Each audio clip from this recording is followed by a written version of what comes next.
different places implement certain levels of Sharia law. Not all of them are the same everywhere, and so there are some variations from place to place, country to country, because some of it is based on community and understanding there, so there are some differences. What I want to move into today is a couple of, we're kind of getting to the final areas. I don't know how long these will take, but kind of looking at some movements that are going on in the United States that we need to be aware of as it grows in popularity. And this is why we really have studied this, so that we can be aware of what these movements are about. Are they true in what they're trying to tell us? And how do we respond? How do we think about at least how we respond to some of these growing movements? One of them, and I've used the name before in different settings, but it's a word called Chrislam.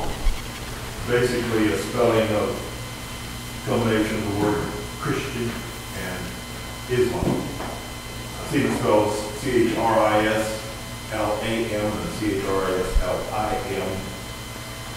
Some would say it's a blend of Christian and Muslim.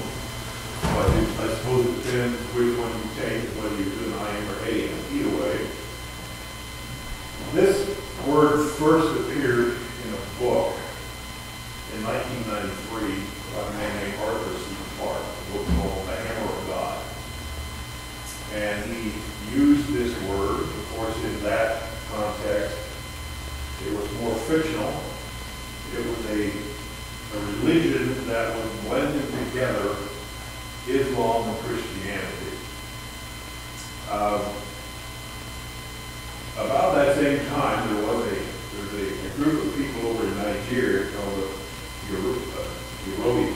Yoruba people that do practice this very thing. Whether they call it Islam or not, I'm not sure. But they practice this very thing. Their minister is Muslim.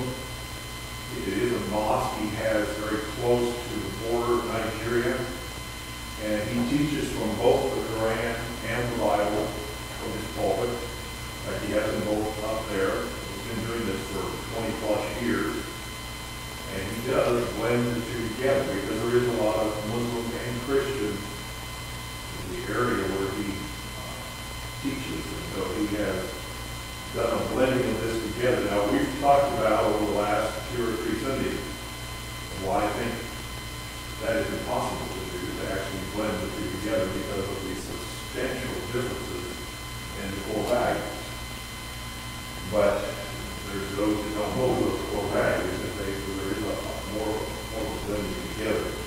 Now there are people who will claim this is totally a myth, that if you raise this issue, it is not happening. There have been various ministers accused of promoting this. Rick Warren would be one. He denies it. And I accept what he says. He claims no, he is not doing that. But there's those who accuse him because of some things he said, that type of thing. So, whether or not it exists under the name of Chrislam perhaps is immaterial because it does exist under other names. There are attempts to do so. Just in how our population sees things is one way. I just heard a few polls of American citizens, and under that poll, they're asking people about their beliefs, religious beliefs. 64% of Americans today believe that God accepts all prayers from all people. So our population believes there could be a blend, at least 64%. That there is no distinction between them.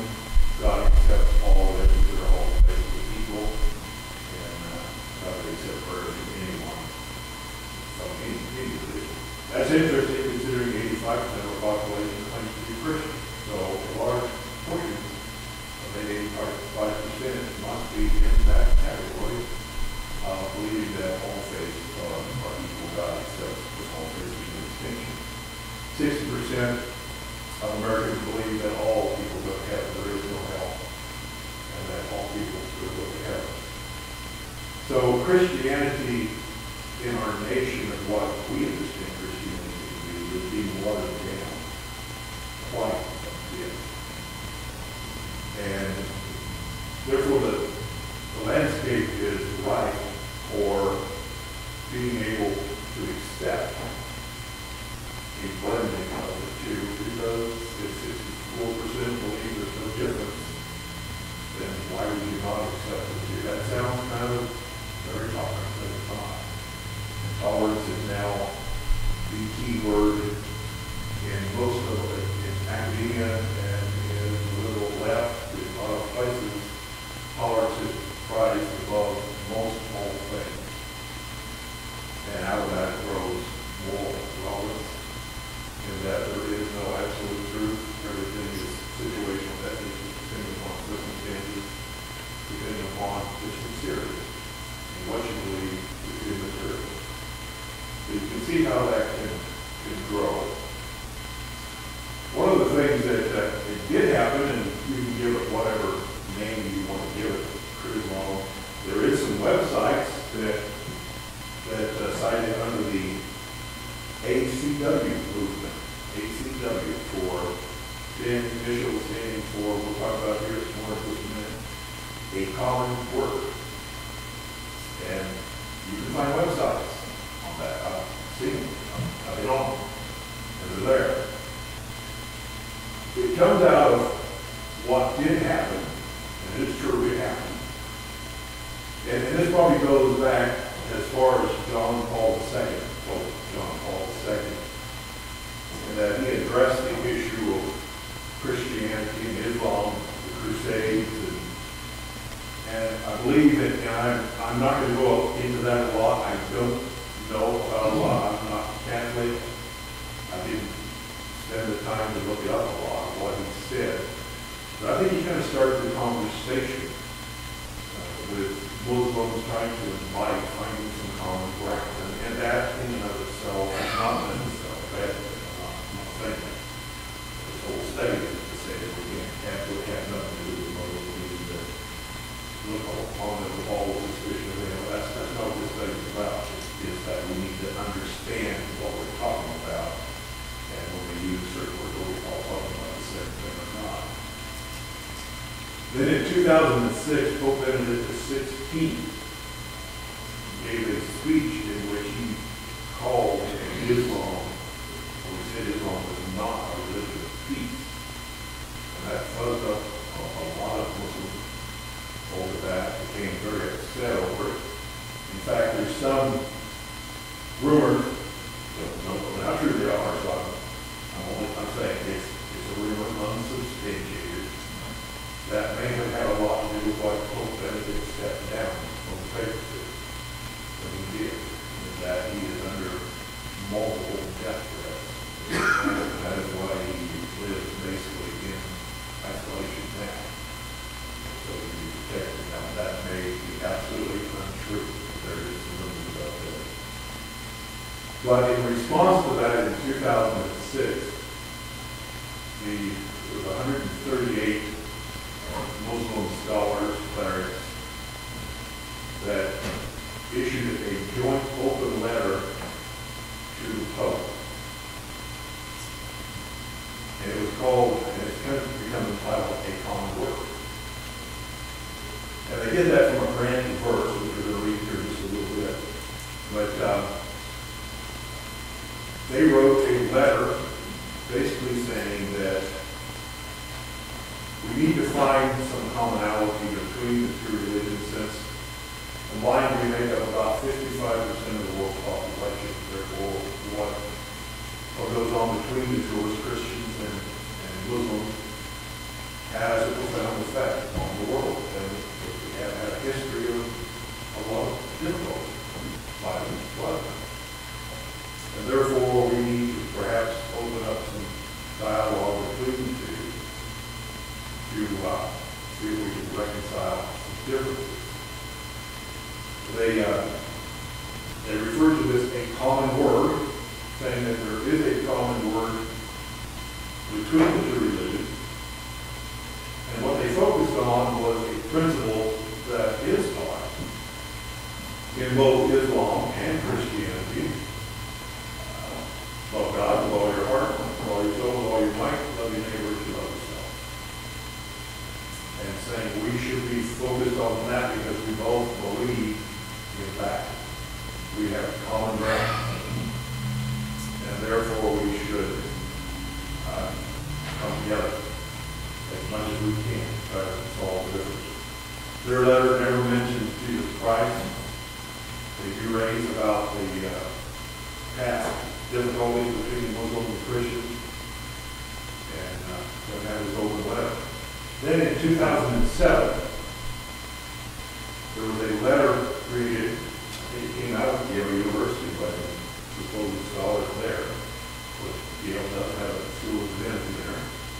Very, very old, well established. And they wrote a letter in response, and it was signed on to by well over 300 pastors and people in the ministry around the United States.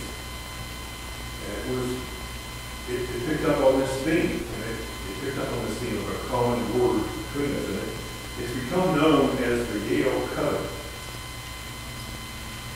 Primarily because it's from Yale, it's where it originated.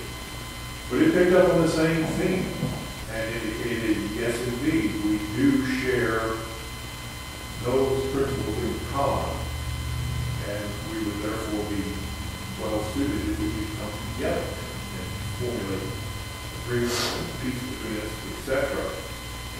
They do make apologies in this letter for our crusades and for what they call the excesses of our response to terrorism in the current society. And we can get into a real debate over who did what in the crusade and who has done what in the terrorist movement. I won't do that. That's for another forum and highly political, and we'll leave it at that. But they did do that and focused on this love of God, love of neighbor, and therefore we should get along. And it was interesting in that they had a preamble. You can read the whole thing. You can go online and find this. You can Google it, find this letter, look under a common word, and you find all sorts of stuff like this. But I have printed off, and I hope it probably I'm sure if you remember doing today. I have a preamble from this letter, what's called the Yale Covenant, to just give you an idea of what the tenor of it was. Let go ahead and read it. As members of the worldwide Christian community, we were deeply encouraged and challenged by the recent historic open letter signed by 138 leading Muslim scholars, clerics, and intellectuals from around the world. A common word between us and you identifies some core common ground between Christianity and Islam, which lies at the heart of our respective faiths, as well as at the heart of the most ancient Abrahamic faith, Judaism. Jesus Christ's call to love God and neighbor was rooted in the divine revelation to the people of Israel embodied in the Torah, Deuteronomy 6:5, Leviticus 19:18. We receive the open letter as a Muslim hand of conviviality and cooperation extended to Christians worldwide. In this response, we extend our own Christian hand in return, so that together with all other human beings, we may live in peace and justice as we seek to love God and our neighbors. Muslims and Christians have not always shaken hands in friendship. Their relations have sometimes been tense, even characterized by outright hostility.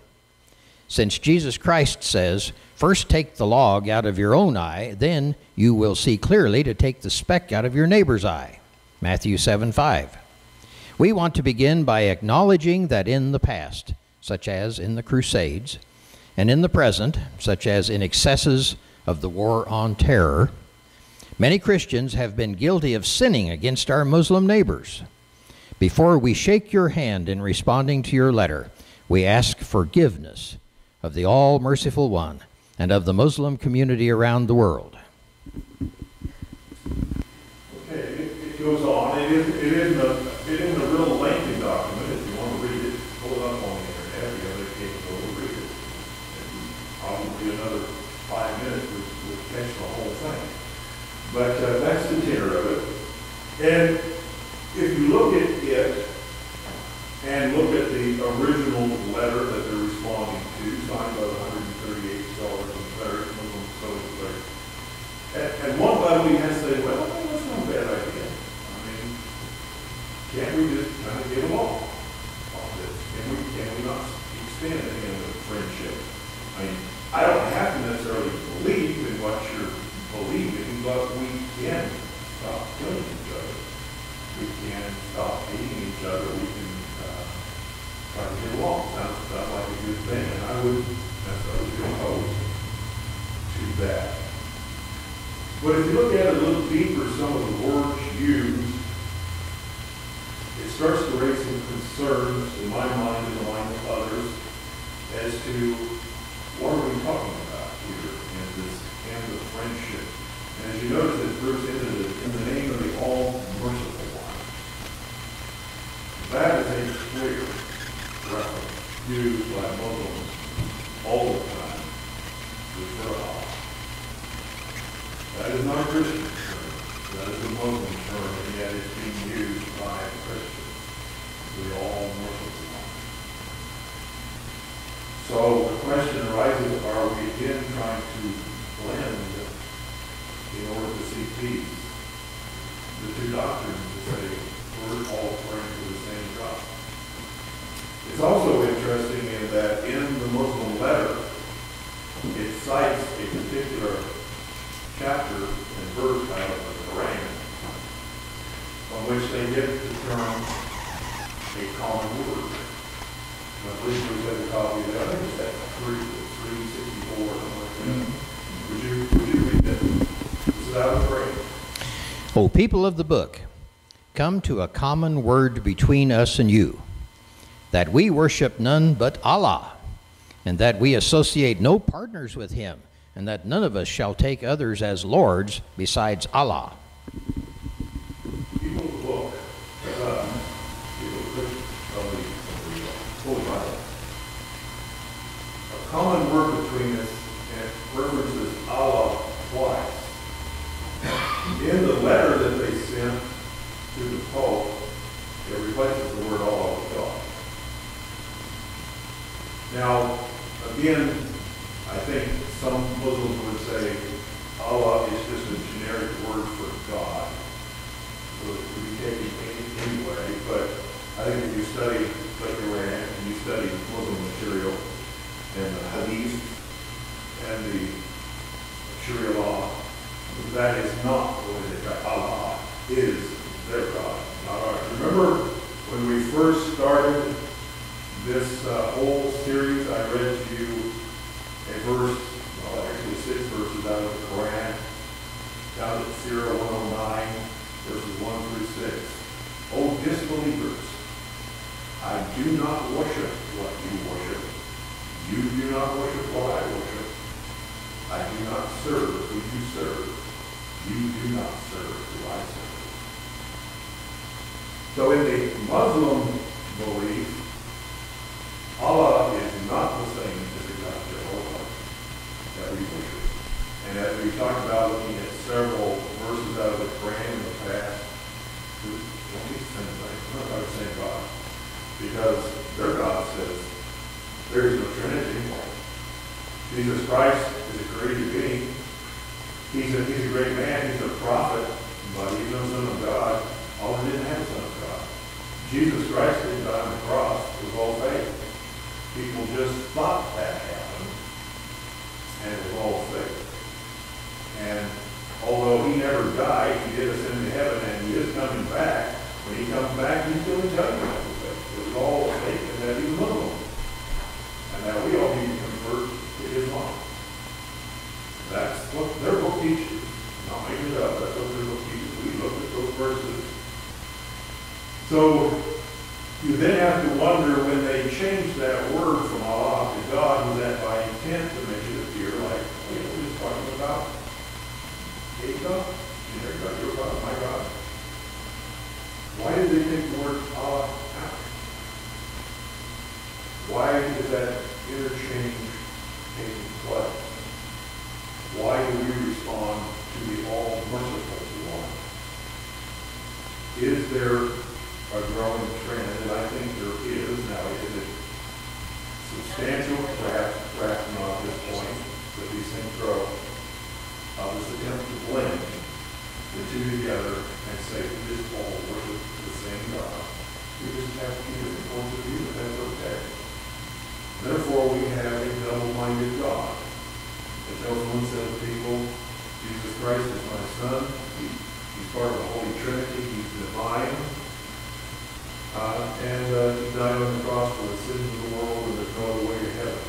So by the name of Jesus Christ, and he tells another set of people, none of that's true. You get there by works. You do something different. It is fine to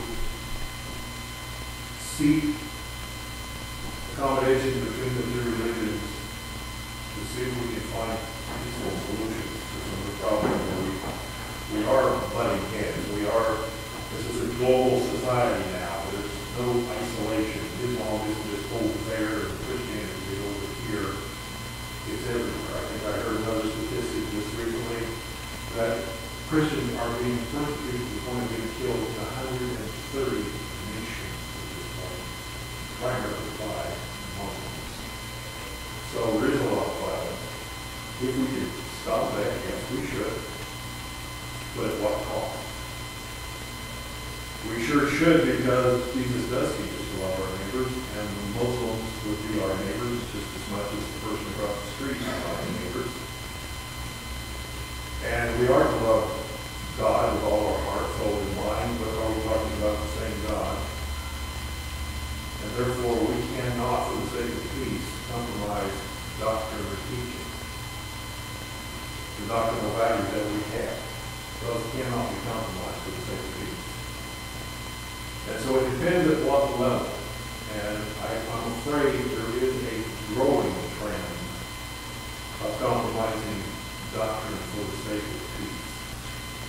And we're just watering down Christianity. Now, I didn't teach it as we're going through it. Remember, as we started this looking at the differences, I talked about, in the book of Genesis, I talked about Abraham and the birth of Isaac and Ishmael, Jacob and Esau, and how that was the roots of what we're seeing today, the very beginning. And further evidence, we're not talking about the same thing, in that the Quran also has the account that our Bible has in Genesis chapter 22 of Abraham being told by God to take his son on the top of the mountain, Mount Moriah, to sacrifice his son. They have that account too. I haven't printed off. I think it's in Sirah or chapter 37. I think around verse 99, if memory serves me correct. There's about 3 or 4, 5 verses that talk about that incident. You can look at that and say, see, we're talking about the same thing. We've got the exact same account. Until you look at it further and understand how they interpret it. In the Quran, it says, take your son. It never mentions the name of the son at all.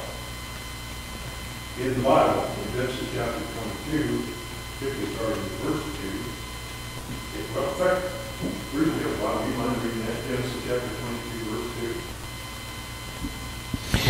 2. Then he said, he meaning God, take now your son, your only son Isaac, whom you love, and go to the land of Moriah, and offer him there as a burnt offering on one of the mountains of which I shall tell you. And we all know or should know that story. You don't read Genesis chapter 22 by that story. But it says, take your son, your only son, Isaac. The Muslims say, no, that wasn't Isaac, that was Ishmael.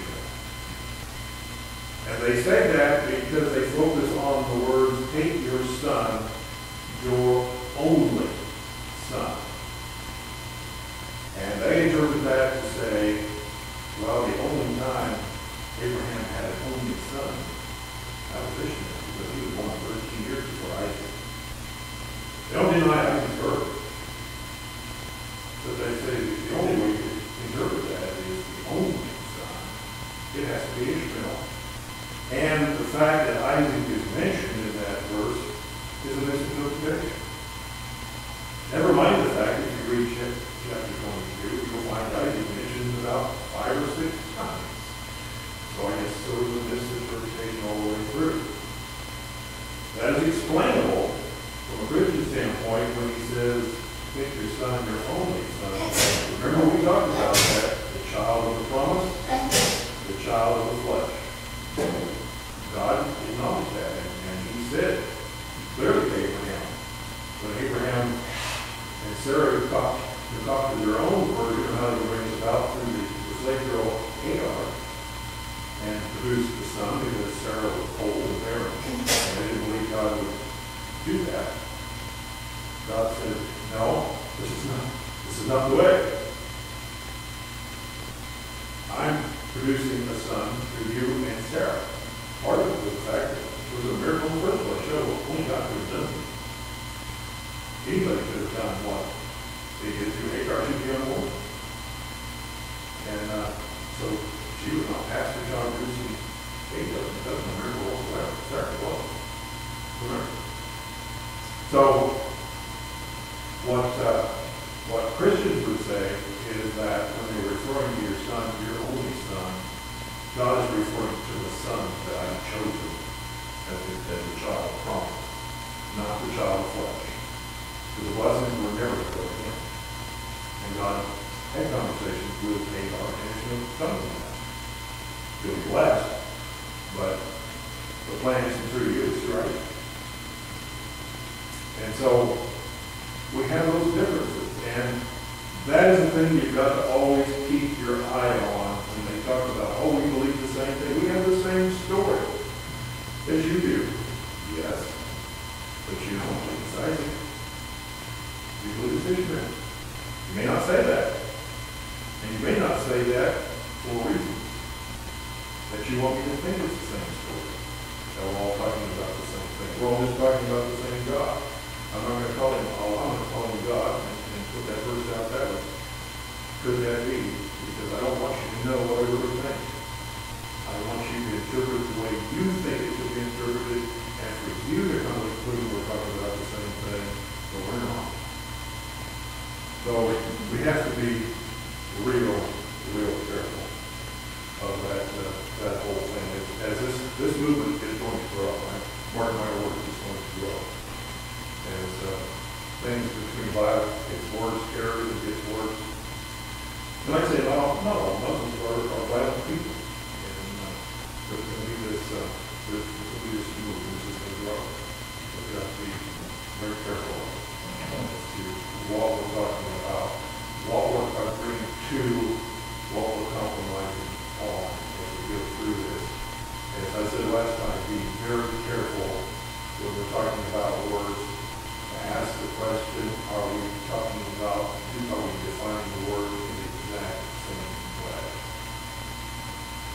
And often you will find not the case. And that's just not a Muslim thing. There can be a lot of conversations you have to put that with people that are using. I've been involved with Mormons before in my past and found the same thing. Use the same words, say the same thing, think we're talking about the exact same thing, and when you really start asking some deep questions, you find out, well, we're using the same word, but we're not defining the same way. We're talking about something very different. So you always have to be very careful with that. Are there any questions? I'm going to spend a lot of time on it, but any questions about this particular topic? Well, I know that you're blind one. I don't think it's going to be that hard to get it formed together. In my mind, they do. What's been going through my mind as you're talking to lead the liberal Democratic Party in the United States about 50%. And in my mind, there's a lot of correlation between Muslims and liberal Democrats, which is about 50%, and our youth in our colleges. I mean, they'll already kill 100 some million babies. But to me, God could easily close their minds or close their hearts. Maybe half the United States right there if it was a liberal Democrat. I know you don't want to get into politics, but I'm just telling you what's going through my mind all the time we talk. I have no disagreement with what you just said, which is part of why I decided to teach this course. We need to think about it because it is growing, and it is going to grow. I'm pretty convinced of that too. And I think our position, the position that I take, that there is no unity, not from a core doctrinal standpoint, there is no unity. There are places we go wrong. We love our neighbors, we love the old. We can agree with that, but who that does that is another issue. But it's growing, and we're going to fast become a minority in this nation. And we're going to have to start thinking about, okay, how am I going to respond? Am I going to compromise, or am I going to buckle under the call of bigot, which we will be, and a non-Christian, which we will be, because we're not practicing love your neighbor? How are we going to respond to that? We need to be thinking about it now. It is coming. Unfortunately, I don't know, but it is coming. And we need to give some thought. We need to see it for what it is. And we need to be formulating how we're going to respond to that. Well, I don't know how it's going to be any easier seeing friends and acting like we maybe should or shouldn't with Muslim neighbors on both sides of us are all around, or real swing space if we didn't live in Minneapolis, some real liberal young college, neighbors. I mean, for me, it'd be hard to be buddies, probably how I should be with either one. I wouldn't see probably the difference that I should between the two. And persecution, I mean, we've been so lucky that we've not had persecution. And I think it's going to start coming more in our lifetime that we have to take a stand. And it's love the person but not the sin, and don't associate. But it is, yeah. I mean, I won't mention any names because I know this goes out on the website, but we're probably all familiar with a Muslim family that is in this area. And we all know them for years. School with the wife. So, known for years. Very good people. Do I have any problem with them? No. Would we agree from a religious standpoint? No. We might even not agree politically about the next topic we're going to discuss here in a little bit. But can we get along as neighbors? Yeah, there are some people. Their kids are at school with my kids. So to that level, yes, we can get along. But I think you are right in that it is growing.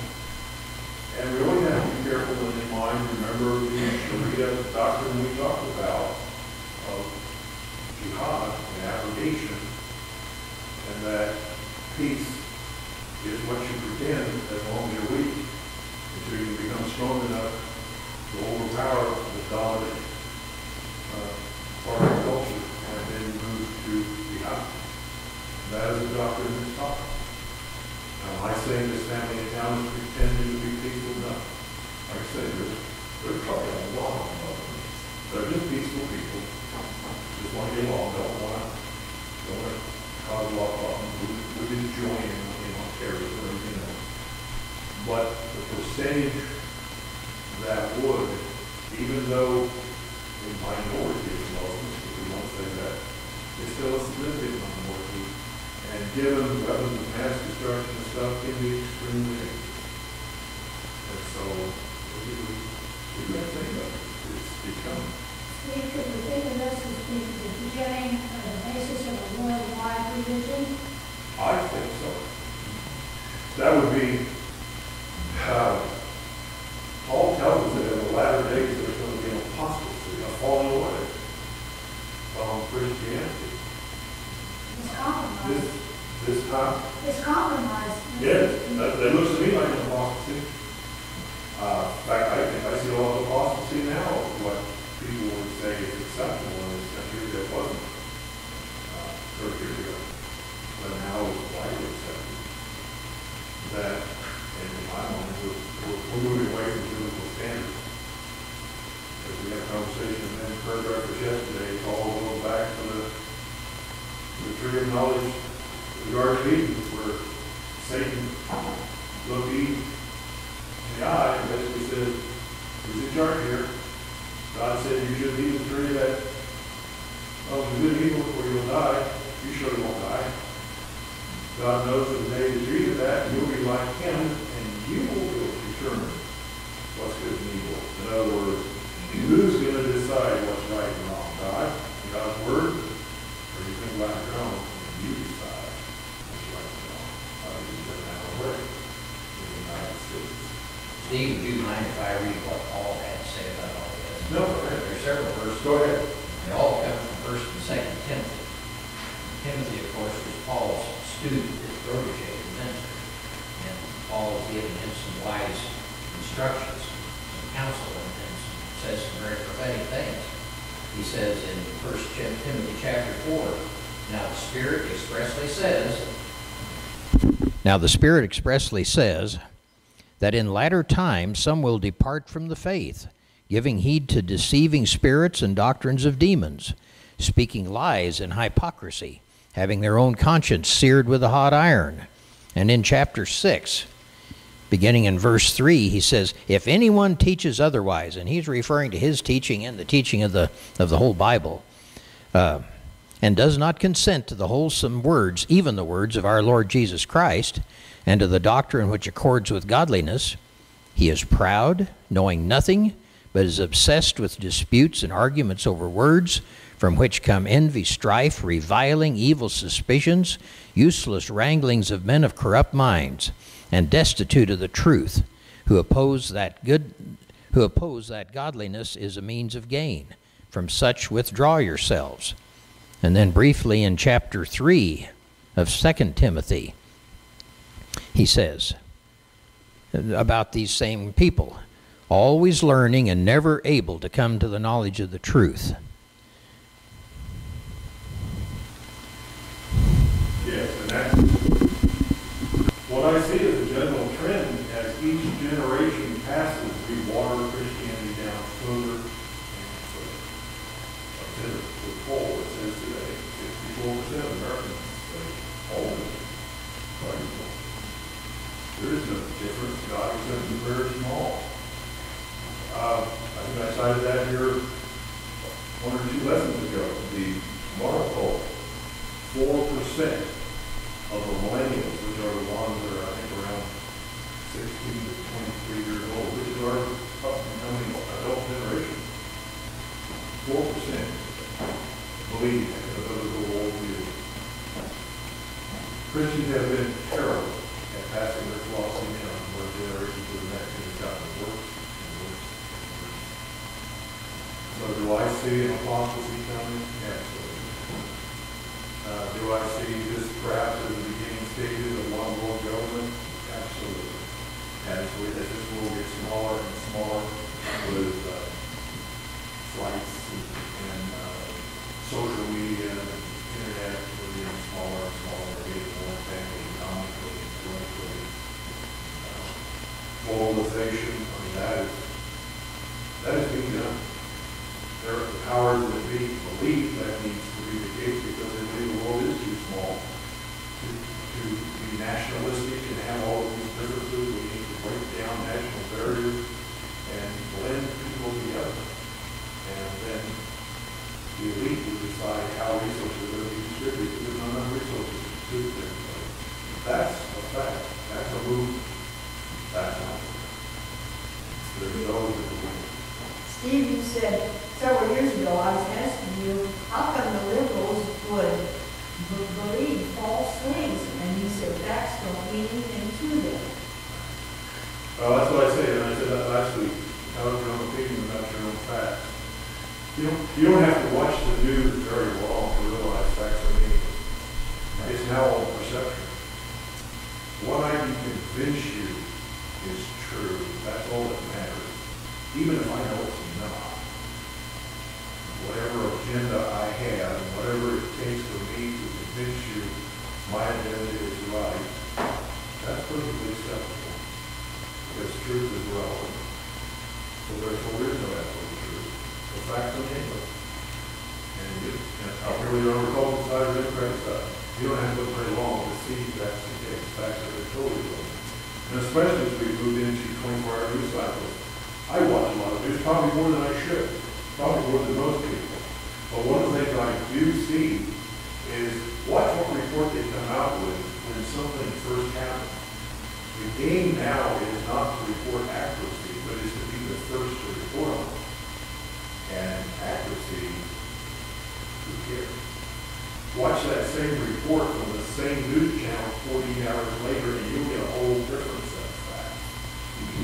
Because it wasn't accurate in the first place. And then we get down to look at one channel versus the other. One will report one set of facts, and one will report the other. None of them report the whole thing. They'll just report what facts report their state. So we are in a society, we are manipulated, and I do think, just like our president thinks, we are fed not news, but propaganda. This depends on what spin the particular news organization wants to put on it, whether that be conservative or whether that be liberal. It's spin. It's not true. That's what we're going to talk about next. But that's where we're at. You can't trust news. You better be looking at multiple sources of news to try to figure out what's really going on. If you're relying on just one. I've talked a lot about Fox News in the past, and I like Fox News, but I'm starting to like it less and less as time goes on. And I don't trust any of them. And I look at various sources to try to figure out what is going on, what is the truth. It's hard for me. It's been time to figure it out. Well, Brenda, when you were talking about becoming persecution of Christians, all goes on in 2 Timothy to write, yes, and all who desire to live godly in Christ Jesus will suffer persecution. The evil men and impostors will go worse and worse, deceiving and being deceived. Yeah, I think the Bible virtually promises that scenario. That's what's going to happen as we move towards the latter days, and then of course we move into the final apostasy, the rise of the Antichrist. That's promised. So again, we're not just looking at wild-eyed conservative speculation. We're looking at biblical point of view. But remember, only 4% of the upcoming generation even believe that's true. They don't have a biblical point of view. They wouldn't even believe that. If you told them that's what the Bible says, be careful, but you're right. I don't believe the Bible. That's what we live in. Any other questions or comments about that? Well, that verse Paul said applies directly to me, to these intellectuals in the Yale Divinity School, Yeah. always learning and never able to come to the knowledge of the truth. There's intellect and there's wisdom, and they're not necessarily the same thing. We have a lot of intellectuals who don't necessarily have a lot of philosophy. Especially in leadership. I think I mentioned this before about Bishop Fulton Sheen saying that he defined the intelligentsia. He said these are people whose ability to learn exceeds their capacity to understand. That's a good definition. And Mark Twain, you may say my always love it ain't so much what you don't know that gets you in trouble, so it's what you know that ain't so. And that is what we think we know turns out that nobody's sure after all. And that's what gets you the biggest trouble. So, okay, well, we're at the end of the time period. We'll stop here. I was going to pick up with the final topic I think I'm going to spend time on, whether it takes a couple of, I don't know. I thought I'd get further than this today, so I'm not looking forward to it. I'm not sure I'll get into it today. But another 2 or 3 sessions, I'm going to come to the final section. And it may be the most controversial of all. If you haven't been controversial so far, I'll wait for the next 2 or 3, is Israel and the Palestinian movement, and look at the truth there. And that's what I want to do. I don't want to get political anymore than we have to. Let's just look at truth.